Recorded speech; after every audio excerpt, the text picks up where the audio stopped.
If I want to trade You my should, P Shiba up and down the street, I should be allowed to, sir. No, just, yeah, That's sure, right, sure, that's Miguel. right. We'll give you a $5,000 allocation.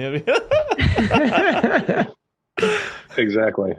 That would be pretty funny. But yeah, if you guys did that. things like P Shiba will sink the ship. Yeah. So you know, we have to be No bueno.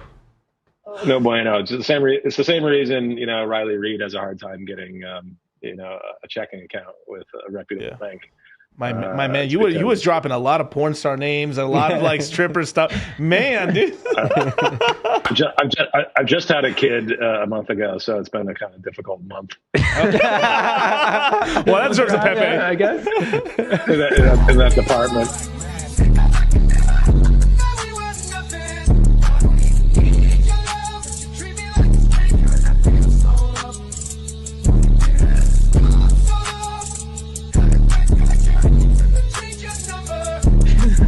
Woo! I needed to cool off a second there.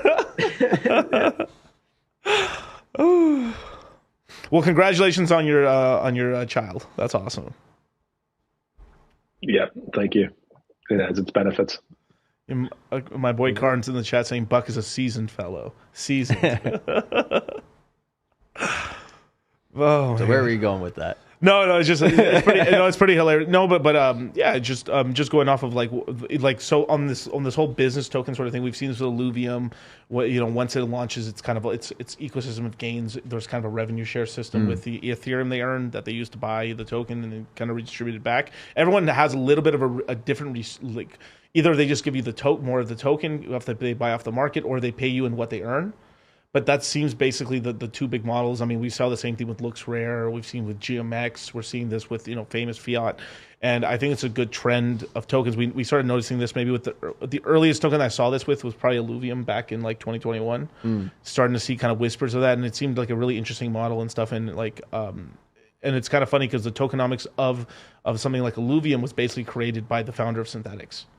Because Kieran Warwick helped create some of that stuff, but Kane Warwick's the one that said like he wishes he could have fixed up the synthetic tokenomics a little bit better and stuff, and he kind of like helped his brother really like formulate that and stuff. So it's really interesting. Now, obviously, crypto borrows from other things as well, but there had been for a long time, especially in 2021 and 2022, kind of like looking at like some of the old DeFi, DeFi summer, the 1.0 stuff, just being like it doesn't really like do anything for you in terms of the token holding these tokens. Yeah. Can you talk a little bit about why you've chosen these models? Yeah. Well, so what you're really talking about is fundamental value is the economic term for it. So that's when you actually have cash flows assigned to it. So when you have a business, it goes out and has sales and earns revenue, and you get paid, right?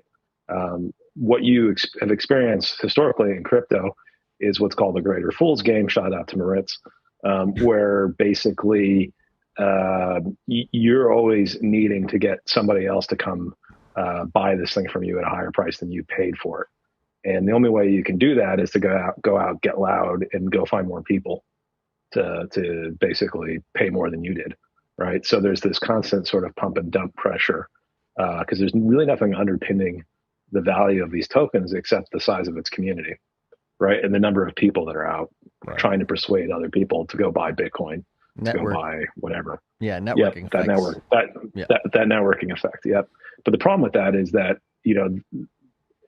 if you lose that, there's really nothing actually helping the token retain its value. Yeah, you go. So I don't worry so much. Yeah, you go the way of MySpace. Exactly. Yep, that's exactly right. So I don't worry that much with these types of tokens because with these things, it doesn't matter. So long as people are using them and in size, and it's the right people, they will generate enormous amounts of fees. I don't need to have the best marketing department. I just need the right people to go use them.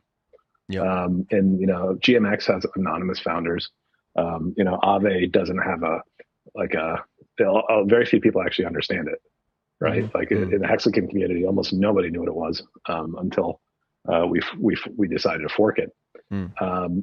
But you get the right people using it, these things generate an enormous amount of fees, and that underpins the value of the tokens. And it makes sense that they're very in vogue at the moment. And that's because, we've been in a bear market for crypto where all those pump and dump type coins obviously get annihilated.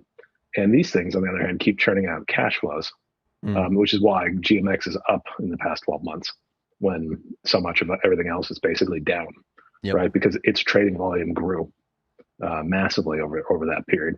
It generated more fees. So even in a period where the things that it's trading are losing value, like Ethereum, it's actually growing in its value because it's growing its market share of these fees.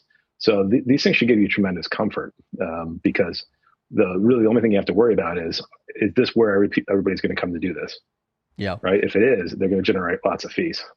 Yeah. It's basically self-explanatory. Yeah, it's a nice flywheel. And like, do you feel like with the current Hex community that there's any sort of like, okay, if the Hex community, right, it kind of stays the way it is for, let's say, maybe about the next 1 year, right, depending on when Pulse Chain comes out, right, the sooner it comes out, the more people will come towards this space, but the longer it takes, right, you might still have the same amount of community. But do you think there's kind of like a glass ceiling in terms of like kind of where the platforms can go based on kind of what we know about volume and Hex community and all that stuff right now? Or do you guys feel like, well, once Pulse Chain really gets going, that network effect's going to kind of take care of itself and, you know, it's going to go where it's going to go, and we don't really know at this point? Yeah, I think you're right. I think that's a big unknown, like how big of a deal Pulse Chain is going to be. That's really hard to know ex ante. Yeah, but have you looked at like from a business perspective, have you looked at like, oh, well, we know there's X amount of dollars flowing in this ecosystem now, so if everything were to stay static, like we'd be probably, you know, making this much, have this much in market cap per coin or something like that. Have you thought about those things yet? Yes, I have, but I probably shouldn't talk about them in detail. Yeah, of course. You can be general or allude to subjects that are close to it, but maybe not exactly. Yeah, well, let's do it this way. So we know that GMX on Aave and Arbitrum have done roughly 120, probably more than that now, $1 million of fees since they started, you know, a little over a year ago.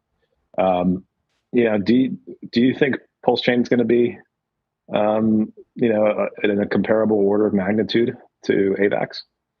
I mean, the amount of money that was sacrificed for it. The amount of money that was sacrificed to it suggests that it would be. Okay, yeah, I guess I never looked at AVAX at the very beginning, how much money was in the system at the very beginning. So I guess I don't know the corollary between the two from that. Yeah, point.